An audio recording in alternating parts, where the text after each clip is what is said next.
ಎಲ್ಲ ಆತ್ಮೀಯರಿಗೆ ನಮಸ್ಕಾರ. ಇವತ್ತು ಮತ್ತೊಂದು ಹೊಸ ವಿಚಾರದ ಕುರಿತು ತಮ್ಮೆಲ್ಲರ ಜೊತೆ ಮಾತನಾಡೋಕೆ ನಾನು ಪ್ರಯತ್ನಿಸ್ತಾ ಇದ್ದೀನಿ. ಆತ್ಮೀಯರ ಪ್ರತಿ ಸಾರಿಯಂತೆ ಈ ಸಾರಿನೂ ಕೂಡ ಒಂದು ಸಾಮಾಜಿಕ ಕಳಕಳಿಯೊಂದಿಗೆ ನನ್ನ ಕ್ಲಿಪ್ಪನ್ನು ಪ್ರಾರಂಭಿಸೋಕೆ ನಾನು ಇಷ್ಟಪಡ್ತಾ ಇದ್ದೀನಿ. ಆತ್ಮೀಯರೇ, ಇವತ್ತಿನ ದಿನಮಾನಗಳಲ್ಲಿ ಮತ್ತು ಸರ್ಕಾರದ ಆದೇಶದ ಪ್ರಕಾರ, ನಮ್ಮ ವೈಯಕ್ತಿಕ ಅಭಿಪ್ರಾಯದ ಪ್ರಕಾರ ಅತ್ಯಂತ ಪ್ರಖರವಾದಂಥ ಬಿಸಿಲಿನಲ್ಲಿ ನಾವು ನಮ್ಮ ಜೀವನವನ್ನ ನಡೆಸ್ತಾ ಇದ್ದೀವಿ. ಈ ಬಿಸಿಲು ಹೇಗಿದೆ ಅಂತಂದ್ರೆ,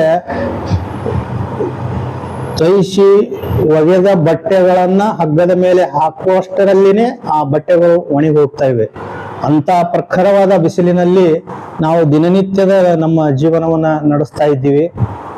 ಮಾನವರಾದ ನಮಗೆ ಸಹಿಸಲು ಅಶಕ್ಯವಾದಂತ ಇಂಥ ಬಿಸಿಲಿದೆ.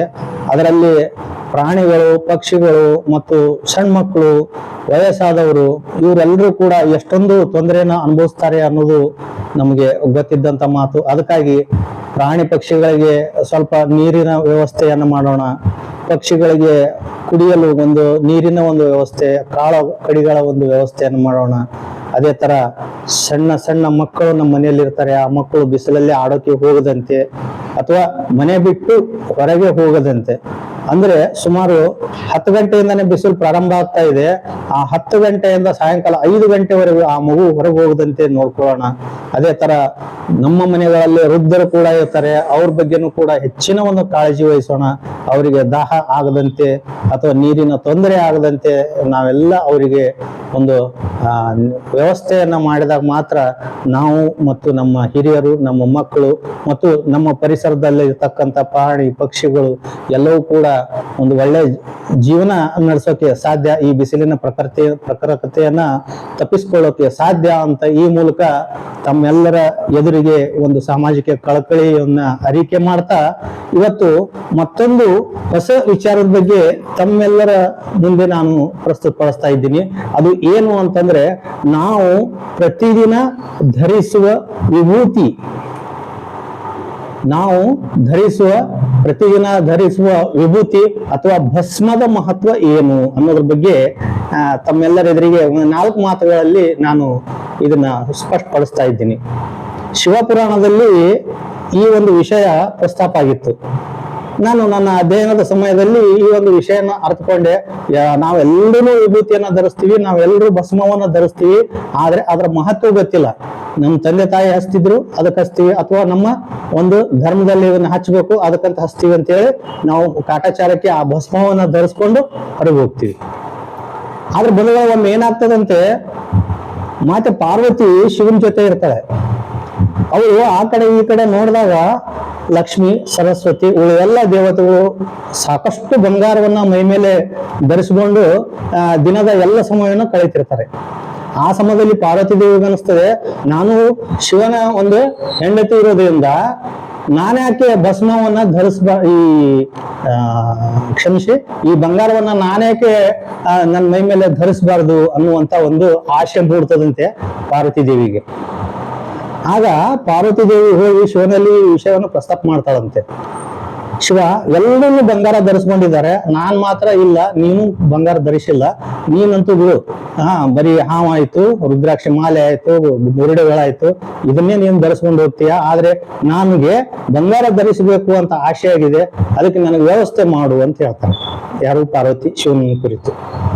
ಆಗ ಶಿವ ಹೇಳ್ತಾನೆ, ಆಯ್ತು ಸರಿ ತೆಗೆದು ಅಂತೇಳಿ ಒಂದು ಚಿಟಿಕೆಯಷ್ಟು ಭಸ್ಮವನ್ನ ಪಾರ್ವತಿ ದೇವಿ ಕೈಯಲ್ಲಿ ಕೊಡ್ತಾರಂತೆ. ಶಿವ ಕೊಟ್ಟು ಹೇಳ್ತಾರಂತೆ, ಸರಿ, ಈ ಒಂದು ಭಸ್ಮವನ್ನ ತೆಗೆದುಕೊಂಡು ಹೋಗು, ಕುಬೇರನಿಗೆ ಹೋಗಿ ಹೇಳು, ಈ ಭಸ್ಮದ ತೂಕದ ಬಂಗಾರವನ್ನ ಕೊಡು ಅಂತೇಳಿ ಆ ಕುಬೇರನಿಗೆ ಹೇಳು, ಅವನು ಕೊಡ್ತಾನೆ ಅಂತ. ಆಗ ಸರಿ ಅಂತೇಳಿ ಆ ಪಾರ್ವತಿ ದೇವಿ ಆ ಭಸ್ಮವನ್ನ ಅಥವಾ ವಿಭೂತಿಯನ್ನ ತೆಗೆದುಕೊಂಡು ಕುಬೇರನ ಹತ್ರ ಬರ್ತಾರಂತೆ. ಆ ಕುಬೇರ ದೇವರಿಗೆ ಹೇಳ್ತಾರಂತೆ, ನೋಡು ಶಿವ ಹಿಂಗ್ ಹೇಳಿದ್ದಾರೆ, ಈ ಭಸ್ಮ ತೆಗೆದುಕೋ, ಇದರ ಒಂದು ತೂಕಕ್ಕೆ ನನಗೆ ಬಂಗಾರವನ್ನು ಕೊಡು ಅಂತ. ಆಗ ಕುಬೇರ ನಗತಾನಂತೆ, ಅಯ್ಯೋ ಈ ಇದಕ್ಕೆ ಎಷ್ಟು ಬರ್ತದಮ್ಮ, ಇದಕ್ಕೆ ಬಿಟ್ಟು ಬಿಡು ಅದನ್ನ, ಇಷ್ಟೆಲ್ಲ ನನ್ನ ಸಂಪತ್ತಿದೆ. ಅವನು ಭಯಂಕರ ಅಹಂಕಾರದಿಂದ ಹೇಳ್ತಾನಂತೆ, ಇಷ್ಟೆಲ್ಲ ಸಂಪತ್ತಿದೆ ನಂದು, ಕುಬೇರನ ಈ ಭಂಡಾರನೇ ನಂದು, ಇದರಲ್ಲಿ ನೀನು ಯಾವ್ದು ಬೇಕಾದ್ರೂ ತಗೊಮ್ಮ, ನೀನ್ ಯಾವ್ ಬೇಕು ನೀನು ಧರಿಸಬಹುದು ಅಂತ ಹೇಳ್ತಾನಂತೆ. ಆಗ ಪಾರ್ವತಿ ದೇವಿ ಹೇಳ್ತಾಳಂತೆ, ಇಲ್ಲ ಇಲ್ಲ, ಶಿವ ಹೇಳಿದಾನೆ ಈ ಚಿಟಿಕೆ ಭಸ್ಮದ ತೂಕಕ್ಕೆ ನನಗೆ ಬಂಗಾರವನ್ನು ಕೊಡು ಅಂತ ಹೇಳಿ. ಆಗ ಸರಿ ಆಯ್ತಮ್ಮ, ನೀನ್ ಹೇಗೆ ಹೇಳ್ತೀಯ ಹಾಗೆ ಅಂತ ಹೇಳಿ ಒಂದು ತಕ್ಕಡಿಯಲ್ಲಿ ತಕ್ಕಡಿಯ ಒಂದು ಪರಡಿಯಲ್ಲಿ ಆ ಭಸ್ಮವನ್ನ ಹಾಕ್ತಾನಂತೆ, ಇನ್ನೊಂದು ಪರಡಿಯಲ್ಲಿ ಬಂಗಾರವನ್ನ ಹಾಕ್ತಾ ಹೋಗ್ತಾನಂತೆ. ಎಷ್ಟು ಬಂಗಾರ ಹಾಕಿದ್ರು ಆ ಒಂದು ಪರಡಿ ಸಮ ಆಗಲ್ಲಂತೆ, ಈ ಭಸ್ಮಕ್ಕೆ ಸಮ ಆಗಂಗಿಲ್ಲಂತೆ. ಆಗ ದೊಡ್ಡ ವಿಚಾರಕ್ಕೆ ಬಿದ್ದ್ಬಿಡ್ತಾನಂತೆ ಕುಬೇರ. ಅಯ್ಯೋ ದೇವ್ರಿ, ಇಷ್ಟು ಈಗ ಇರೋದೇ ಚಿಟಿಕೆಯಷ್ಟು ಭಸ್ಮ, ನಾನು ಇಡೀ ಎಲ್ಲ ಬಂಗಾರವನ್ನು ಸುರುತ್ತಾ ಇದ್ರು ಕೂಡ ಈ ಪರಡಿ ಮೇಲೆ ಹೇಳ್ತಾ ಇಲ್ಲಲ್ಲ ಅಂತೇಳಿ ಅವನು ಚಿಂತೆಯಲ್ಲಿ ಬೀಳ್ತಾನಂತೆ. ಚಿಂತೆಯಲ್ಲಿ ಬಿದ್ದು ಹಾಕ್ತಾನಂತೆ ತನ್ನೆಲ್ಲ ಸರ್ವಸ್ವವನ್ನು ಅದಕ್ಕೆ ಹಾಕ್ತಾನಂತೆ, ತನ್ನಲ್ಲಿದ್ದ ಎಲ್ಲ ಭಂಡಾರದಲ್ಲಿದ್ದ ಎಲ್ಲ ಬಂಗಾರವನ್ನು ಹಾಕ್ತಾನಂತೆ. ಅದೇನು ಜಪ ಅನ್ನಲ್ಲಂತೆ. ಆಗ ಚಿಂತಿತನಾಗಿ ಅಹಂಕಾರದೊಂದಿಗೆ ಹೇಳ್ತಾನಂತೆ, ಏನಮ್ಮ ಇದು ಹೇಳ್ತಾನೆ ಇಲ್ಲಲ್ಲ ಅಂತ ಹೇಳಿ, ಎಷ್ಟು ಹಾಕಿದ್ರು ಈ ಒಂದು ಭಸ್ಮಕ್ ಸಮ ಆಗ್ತಾ ಇಲ್ಲ ನಾನು ಹಾಕಿದ ಒಂದು ಬಂಗಾರ ಅಂತ ಹೇಳಿ. ಕೊನೆಗೆ ಕುಬೇರ ನಾಚಿಕೆಯಿಂದ ಕೊನೆಗೆ ಉಳಿದಿದ್ದು ತನ್ನ ಹೆಂಡತಿಯ ತಾಳಿ ಮಾತ್ರ. ಆ ತಾಳಿನೂ ಕೂಡ ಆ ಒಂದು ಪರಡಿಯಲ್ಲಿ ಹಾಕ್ತಾನಂತೆ. ಆಗ ಸ್ವಲ್ಪ ಪರಡಿ ಮೇಲೆ ಇರ್ತದಂತೆ. ಆಗ ಆ ಕುಬೇರ ಹೇಳ್ತಾನಂತೆ ಕೈ ಮುಗಿದು, ತಾಯಿ, ಈ ಭಸ್ಮಕ್ಕೆ ಸಮನಾದಂತ ಬಂಗಾರ ಯಾವುದೂ ಇಲ್ಲ, ಈ ಭಸ್ಮವೇ ದೊಡ್ಡದು, ನಾನು ನನ್ನ ಅಹಂಕಾರದಿಂದ ಇಷ್ಟೆಲ್ಲ ಮಾಡ್ಕೋತ ಹೋದೆ, ಆದ್ರೆ ಈ ಭಸ್ಮಕ್ಕೆ ಸಮನಾದಂತದ್ದು, ಅದರ ತೂಕಕ್ಕೆ ಸಮನಾದಂತ ಬಂಗಾರ ಈ ಪ್ರಪಂಚದಲ್ಲೇನೆ ಯಾವುದೂ ಇಲ್ಲ ಅಂತ ಹೇಳಿ. ಆಗ ಪಾರ್ವತಿಗೆ ಗುರ್ತಾಗ್ತದಂತೆ, ಓಹೋ ನಾನು ಎಂತ ತಪ್ಪು ಮಾಡಿದೆ, ಬಂಗಾರಕ್ಕಿಂತ ಶ್ರೇಷ್ಠವಾದಂತ ಭಸ್ಮ ಈ ವಿಭೂತಿಯನ್ನ ನಾನು ಅವಹೇಳನ ಮಾಡಿದೆ, ಅದನ್ನು ಧರಿಸೋದ್ ಬಿಟ್ಟು ಬಂಗಾರದ ಮೇಲೆ ವ್ಯಾಮೋಹ ಪಟ್ಟು ನಾನು ಭಸ್ಮವನ್ನು ಅಲಕ್ಷ್ಯ ಮಾಡಿದೆ, ಅಥವಾ ಈ ವಿಭೂತಿಯನ್ನ ಅಲಕ್ಷ್ಯ ಮಾಡಿದ್ನಲ್ಲ ಅಂತೇಳಿ ಪಾರ್ವತಿ ದೇವಿ ಹತ್ರ ಮೂಡ್ತದಂತೆ. ಅವಳು ಅದೆಲ್ಲವನ್ನು ಬಿಟ್ಟು ಮತ್ತೆ ಶಿವನ ಹತ್ರ ಬರ್ತಾಳಂತೆ, ಕೈ ಮುಗಿದು ಹೇಳ್ತಾಳಂತೆ, ಇಲ್ಲ ನನಗ್ ಬಂಗಾರ ಬೇಕಾಗಿಲ್ಲ, ನನಗ್ ಭಸ್ಮನೇ ಸಾಕು, ಆ ಬಂಗಾರಕ್ಕಿಂತ ಮಿಗಿಲಾದದ್ದು ಈ ಭಸ್ಮ ಇದೆ, ಅದಕ್ಕೆ ನನಗೆ ಈ ಭಸ್ಮನೇ ಸಾಕು ಅಂತ ಹೇಳ್ತಾಳಂತೆ. ಶಿವಪುರಾಣದಲ್ಲಿ ಇದನ್ನ ಬಹಳ ಸುಂದರವಾಗಿ ಉಲ್ಲೇಖ ಮಾಡಿದ್ದಾರೆ. ಆ ಕಾರಣದಿಂದ ಬಂಧುಗಳೇ, ನಾವು ಧರಿಸುವ ಭಸ್ಮದ ಮಹತ್ವ ಈ ತರ ಇದೆ. ಈ ಹಿನ್ನೆಲೆಯನ್ನ ತಿಳಿದುಕೊಂಡು ನಾವು ನಮ್ಮ ಮನೆಯಲ್ಲಿ ಭಸ್ಮ ಅಥವಾ ವಿಭೂತಿಯನ್ನು ಧರಿಸಿ ನಮ್ಮ ಮಕ್ಕಳಿಗೂ ಕೂಡ ಇದ್ರ ಬಗ್ಗೆ ಈ ವೃತ್ತಾಂತವನ್ನ ತಿಳಿಸಿದಾಗ ಮಕ್ಕಳಿಗೂ ಕೂಡ ಕುತೂಹಲ ಹೆಚ್ಚಾಗಿ ಅವರು ಕೂಡ ನಮ್ಮ ಸನಾತನ ಧರ್ಮವನ್ನ ಮುಂದುವರಿಸ್ಕೊಂಡು ಹೋಗ್ತಾರೆ, ಭಸ್ಮವನ್ನು ಹಚ್ತಾರೆ, ವಿಭೂತಿಯನ್ನು ಹಚ್ತಾರೆ. ಇಲ್ಲ ಅಂತಂದ್ರೆ ನಮ್ಮ ಅಪ್ಪ ಹಚ್ತಿದ್ದ ನಾನು ಹಚ್ತೀನಿ, ನಮ್ಮ ತಾಯಿ ಹಚ್ತಿದ್ರು ನಾನು ಹಚ್ತೀನಿ, ಅಥವಾ ನಮ್ಮ ಅಜ್ಜ ಹಚ್ತಿದ್ರು ಅದಕ್ಕೆ ನಾನು ಹಚ್ತೀನಿ ಅಂತೇಳಿ ಮೂಢನಂಬಿಕೆಯನ್ನೇ ಅವರು ಫಾಲೋ ಮಾಡ್ತಾರೆ. ಆದ್ರೆ ಆ ಭಸ್ಮದ ಬಗ್ಗೆ ಅಥವಾ ವಿಭೂತಿಯ ಬಗ್ಗೆ ಅವರಿಗೆ ಯಾವ ತರದ ತಿಳುವಳಿಕೆ ಇರಲಾರ್ದನೆ ಮೂಢವಾಗಿ ಆಚರಣೆ ಮಾಡ್ತಾರೆ. ಅದಕ್ಕೆ ಬಂಧುಗಳೇ, ಇದನ್ನ ನಾವು ತಿಳಿದುಕೊಂಡು ನಮ್ಮ ಸುತ್ತಲ್ಲಿ ಇರ್ತಕ್ಕಂಥ ಎಲ್ಲರಿಗೂ ತಿಳಿಸಿದಾಗ ಆ ಭಸ್ಮದ ಮಹತ್ವ ಅಥವಾ ವಿಭೂತಿಯ ಮಹತ್ವ ಎಲ್ಲರಿಗೂ ತಿಳಿಯುತ್ತದೆ. ಆ ಕಾರಣದಿಂದ ಬಂಧುಗಳೇ, ನಾವೆಲ್ಲರಿಗೂ ಈ ವಿಷಯವನ್ನು ತಿಳಿಸ್ತಾ ನಮ್ಮ ಒಂದು ಸನಾತನಿಯನ್ನ ನಾವು ಮುಂದುವರಿಸ್ಕೊಂಡು ಹೋಗೋಣ. ಎಲ್ಲರೂ ಈ ಭಸ್ಮ ಅಥವಾ ವಿಭೂತಿಗೆ ತುಂಬಾ ಗೌರವವನ್ನು ಕೊಡ್ತಾ ಅದನ್ನು ಉಪಯೋಗ ಮಾಡ್ಕೊತಾ ಹೋಗೋಣ ಅಂತ ಹೇಳಿ ಈ ಸಂದರ್ಭದಲ್ಲಿ ಹೇಳೋಕೆ ಇಷ್ಟಪಡ್ತಾ ಇದ್ದೀನಿ.